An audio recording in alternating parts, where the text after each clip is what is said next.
The November wind shook the windows of Harrington's antique shop in Portland, Maine, while Dr. Michael Carter looked through a group of estate sale items.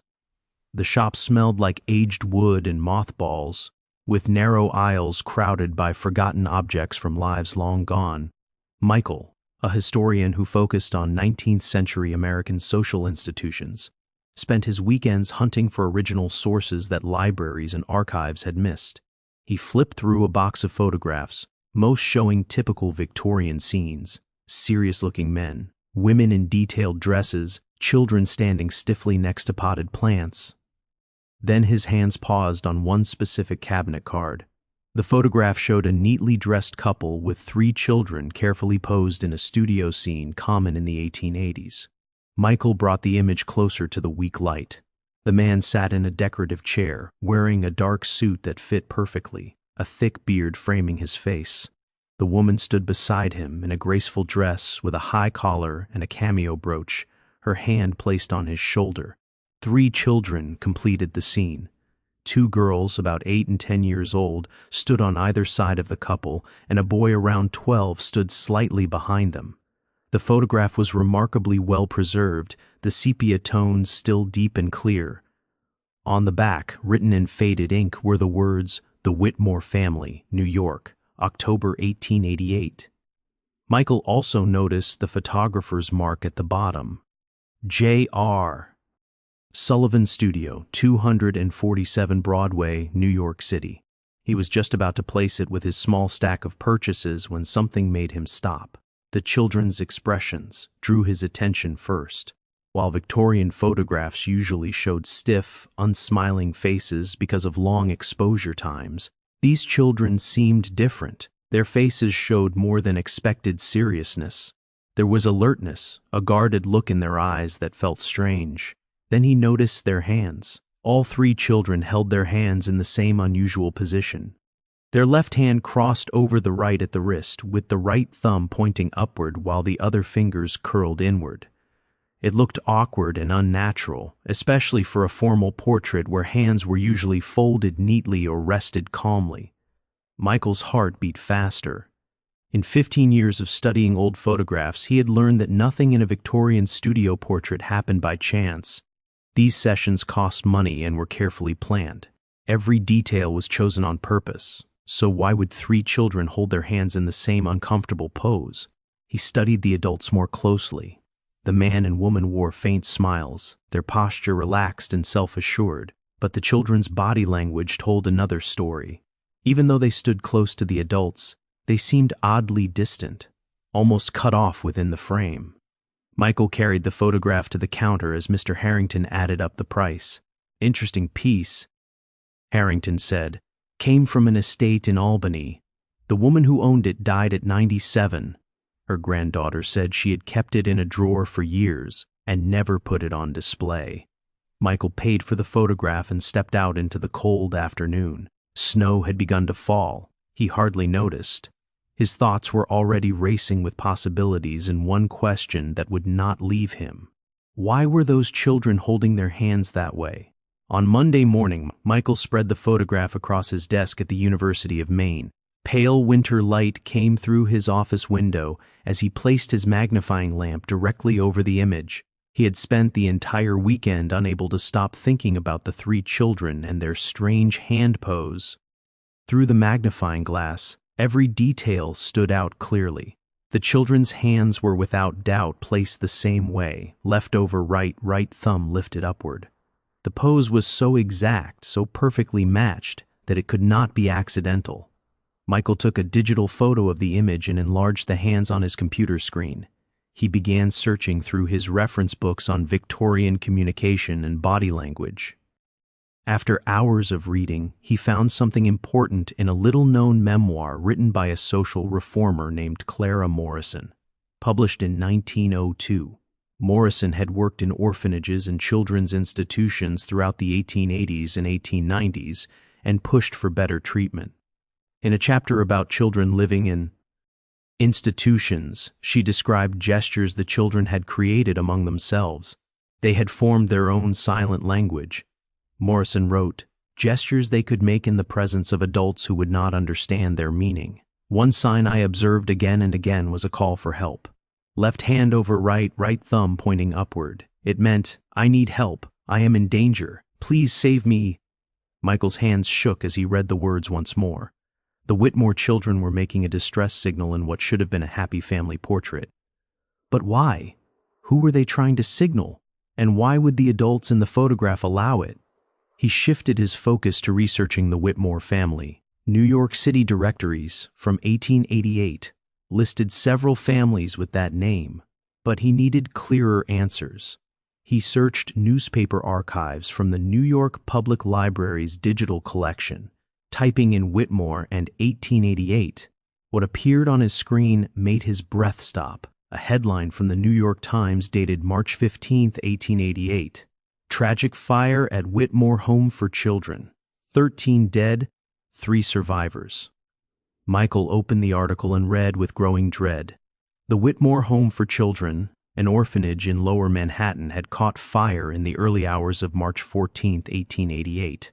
13 children between the ages of 6 and 14 died in the flames. Only 3 children survived. Emma, age 8, Clara, age 10, and Thomas, age 12. The article continued. Mr. Harold Whitmore and his wife Marg Arrett, who operated the institution, were not present during the fire, having spent the evening at a social engagement. They returned to find their building on fire and the children trapped inside. Even with the brave efforts of the firefighters, most of the children died before help could reach them. Michael leaned back in his chair, his thoughts spinning. The 3 children in the photograph were the only survivors of a fire that had killed 13 others, and 7 months later they were sending a silent plea for help. Michael printed every article he could locate about the Whitmore fire. Newspapers had followed the story closely for weeks, and what he uncovered disturbed him more and more. Early reports focused on the tragedy itself, listing the victims' names, ages, and brief backgrounds. Most of the children were orphans with no living family. Some were children of immigrants who had died soon after arriving in America. Later articles took on a darker tone. Questions arose about how the fire had started and the conditions surrounding it. Why were all the doors locked from the outside? Witnesses said they heard children screaming and pounding on locked doors, unable to escape. Why were there no fire escapes, even though city laws required them? Why were the Whitmores away that night when they usually lived on the property? An investigation was opened. Headlines followed the inquiry. Whitmore fire under official review, negligence charges considered in orphanage deaths. The city fire marshal concluded that the fire likely began in the kitchen, possibly from an unattended stove. Still, many witnesses described hearing desperate cries as the flames spread through the building. Harold and Margaret Whitmore were summoned before a grand jury. They claimed the doors were locked for the children's safety, to keep them from wandering into dangerous streets at night. They said they had attended a charity event and left their assistant matron, Miss Agnes Porter, in charge. Miss Porter testified that she fell asleep and woke only when smoke filled her room. She escaped through a third-floor window. The children on the second floor were not so lucky. The grand jury reached its decision in May 1888. There was not enough evidence to bring criminal charges. Harold Whitmore was quoted at length. "This tragedy has destroyed us beyond words. We devoted our lives to caring for these unfortunate children. We can only pray for their souls and trust that justice has been done." Public opinion, shaped by newspaper editorials, was split. Some viewed the Whitmores as kind people crushed by misfortune. Others suspected neglect or something worse, pointing to the locked doors and the couple's convenient absence. Then Michael found the article that tied everything together. Whitmores adopt fire survivors. New beginning for tragic family, dated October 1888. The article explained that Harold and Margaret Whitmore had officially adopted Emma, Clara, and Thomas Sevenmont, HS, after the fire. It praised their compassion and noted they had sold the damaged building and bought a new home uptown. "We cannot bring back those we lost," Harold Whitmore was quoted as saying, "but we can honor them by giving our lives to these 3 children. They are our children now." The adoption was shown as an act of redemption, but as Michael stared at the photograph on his desk, he saw something very different. Those children were not showing gratitude. They were begging to be saved. Michael decided he needed to learn more about the photograph itself. The studio mark read J.R. Sullivan's Studio, 247 Broadway, New York City.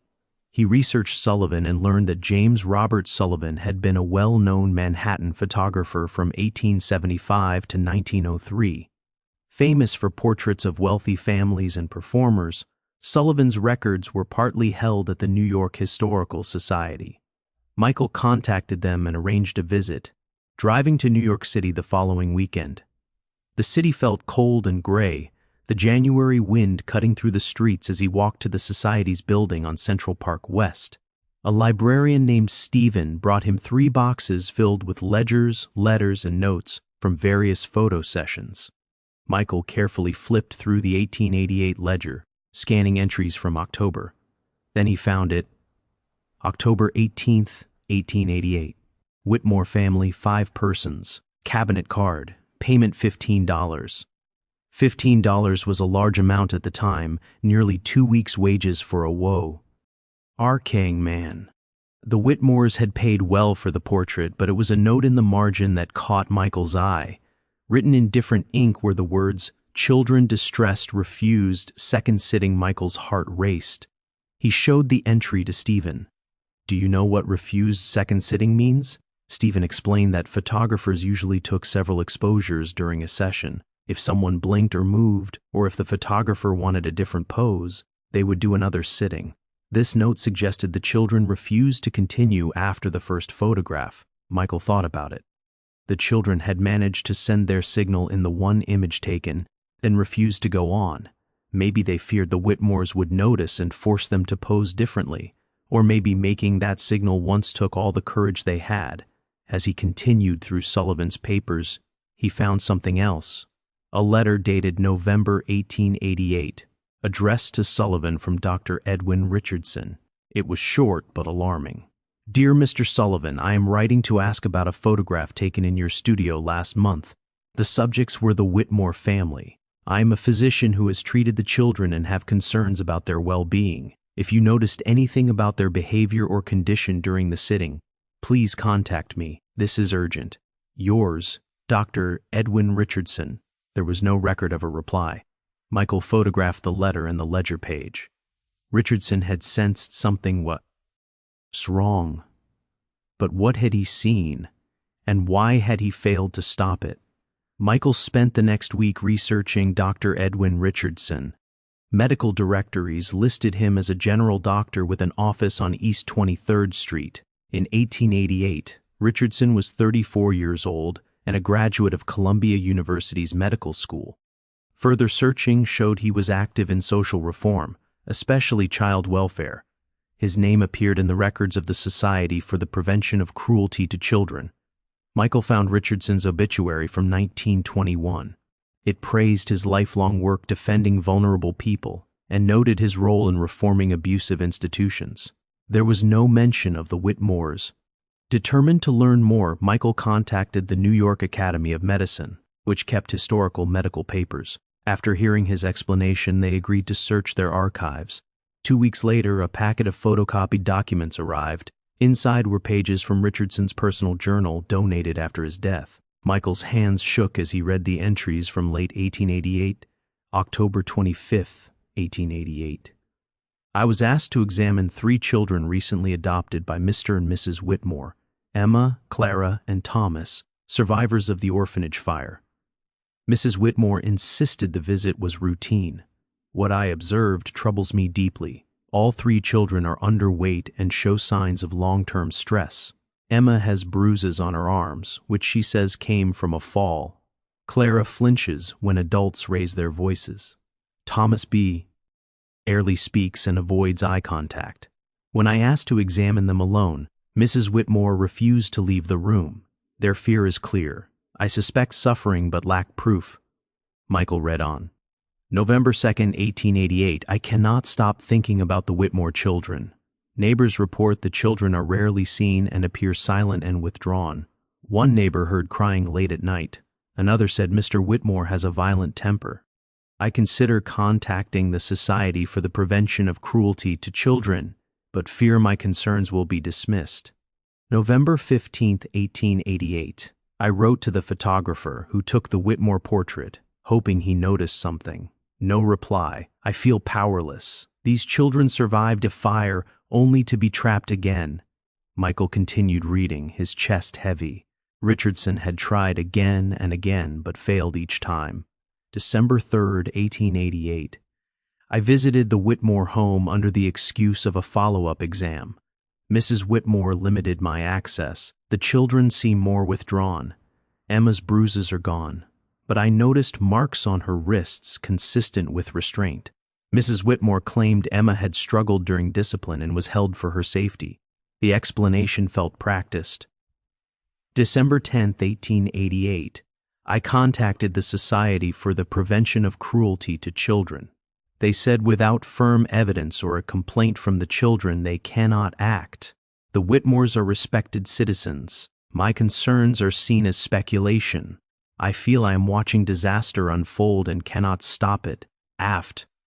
That the entries grew rare. In January 1889, Richardson wrote that he saw Thomas walking behind Mr. Whitmore on the street, thin and haunted. Their eyes met briefly, and Richardson believed the boy knew someone saw his pain, even if no one could stop it. The final entry came in March 1889. 1 year since the fire, I attended a memorial service. The Whitmores were present with their adopted children, presenting them as proof of their kindness. The children stood silent. I wonder if anyone else sees that they are prisoners, not children. I have failed them.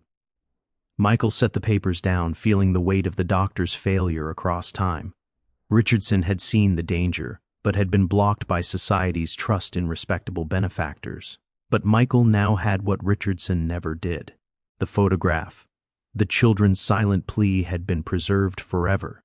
The question was whether anyone in 1888 had understood it. Someone must have known what that signal meant.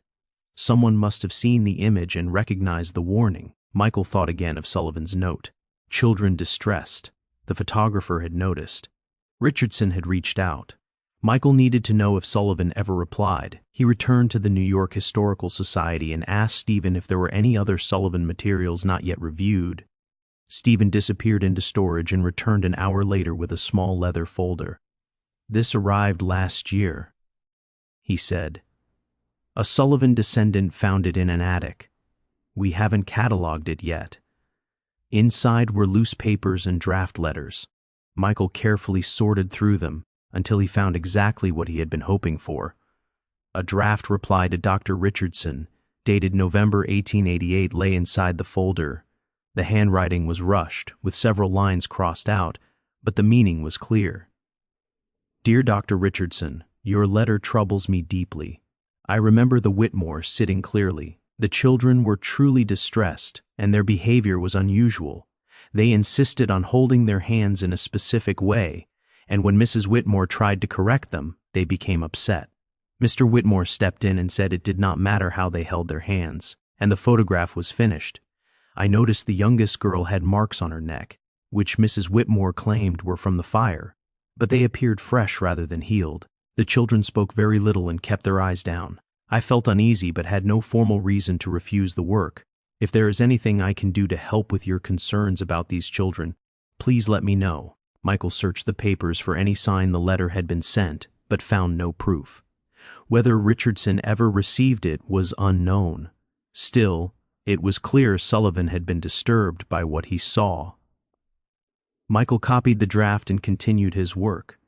He needed to know what became of the 3 children. Had they survived their upbringing with the Whitmores? Had anyone ever saved them?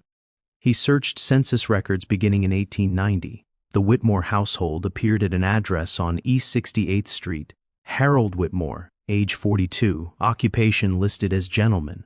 Margaret Whitmore, age 38. 3 children were listed: Emma, Clara, and Thomas, all using the Whitmore name. The 1900 census showed a change. Harold and Margaret were still there, but only one child remained, Clara, now 20 years old. Emma and Thomas were gone. Michael felt his chest tighten. Where had the other 2 gone? He searched New York City death records from 1890 to 1900. He found Emma's record. She died in February 1892 at age 12. The cause of death was listed as pneumonia. She was buried in a common grave at Potter's Field. Thomas's record appeared 2 years later. He died in August 1894 at age 18. The cause of death was drowning in the East River, ruled accidental. Michael sat in stunned silence. 2 of the 3 children who had begged for help in that photograph had died before adulthood. Both deaths could easily hide darker truths. Pneumonia could hide neglect. Drowning could hide suicide or something worse. Only Clara had survived, and she had stayed with the Whitmores until she was grown. Michael needed to follow Clara's life after 1900. He searched marriage records and found that Clara married in 1903 to a man named Robert Hughes, a clerk. The record listed her as Clara Whitmore, age 23. The ceremony was small and held at City Hall instead of a church. Census records showed Clara and Robert living in a modest Brooklyn apartment in 1910. They had 3 children, Margaret, Edward, and Ruth. Robert worked as a bookkeeper, and the family seemed to live a quiet, ordinary life. Michael located Clara's death certificate from 1957. She died at age 77 in a nursing home in Queens. The informant was her daughter Ruth, who listed Clara's parents as Harold and Margaret Whitmore, both deceased. Michael traced Ruth's family line forward and learned she had died in 2003, but her daughter, Clara's granddaughter, was still alive. Her name was Ella Lehner, and she lived in Albany, New York. Michael found her phone number through a genealogy database and called her, his hands shaking as he dialed. Ella Lehner answered after 3 rings. Michael introduced himself and explained that he was researching a historical photograph that included her great-grandmother. Ella Lehner listened quietly, then said, "My grandmother Clara almost never talked about her childhood. When she did, she said it was too painful. She once told me she survived when others didn't, and that guilt stayed with her forever." Michael asked if Ella Lehner would meet with him. She agreed, and he drove to Albany the next day. Ella Lehner was in her 60s, with gray hair and gentle eyes. She welcomed Michael into her living room and offered him tea. "My grandmother died when I was 14, she said, "but I remember her well. She was kind and loving, yet the air was always sadness in her eyes. Sometimes she would stare out a window for a long time, as if seeing something we couldn't." Ella Lehner went to a closet and returned with a small wooden box. "After my grandmother died, my mother gave me this. She said Grandma Clara wanted someone in the family to have it, but she never said why." She opened the box. Inside were a pressed flower, a child's hair ribbon, a small book of poems, and a folded piece of paper. Eleanor handed the paper to Michael. "I've read it, but I never understood it." Michael unfolded the paper carefully. It was a letter written in shaky handwriting, dated 1956. "To whoever finds this, my name is Clara. I was born in 1880 and became an orphan at 6 years old. I lived in the Whitmore Home for Children until the fire in 1888 that killed 13 of my friends. 3 of us survived, Emma, Thomas, and me. We were adopted by Harold and Margaret Whitmore, who ran the orphanage. What happened after that is something I never spoke of, but I want someone to know before I die." Michael read the letter aloud as Eleanor listened in silence. The Whitmores were not kind people. At the orphanage, they kept us hungry, worked us constantly, and punished us harshly. The night of the fire, the doors were locked as always. Mr. Whitmore locked them himself before leaving. When the fire began in the kitchen, we smelled smoke but could not escape. Older children tried to break the doors. We screamed for help. Some died trying to save the younger ones. I lived because Thomas broke a window and helped Emma and me onto a ledge where firefighters reached us." Michael's voice shook as he continued. "After the fire, we believed we would be sent elsewhere.